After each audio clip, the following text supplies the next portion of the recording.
Hello guys, आता नवरात्र सुरू होणार आहे तर आपली यशश्री ही सरस्वती माता बनणार आहे.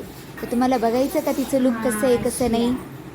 सरस्वती माताला ही पांढऱ्या कलरची साडी असते, म्हणून यशूला मी पांढऱ्या कलरची साडी आणि लाल कलरचं ब्लाऊज घातले. आता गळ्यात हार घातले आणि आता मी तिला कंबरपट्टा लावते.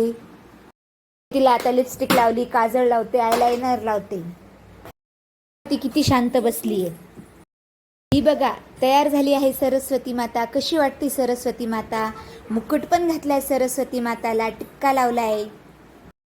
सरस्वती मातेला कमळाचं फुल असतं म्हणून तिच्या हातात कमळाचं फुल दिले, पण तिला अजून इतकं समजत नाही म्हणून ती काही नीट पकडेना झाली.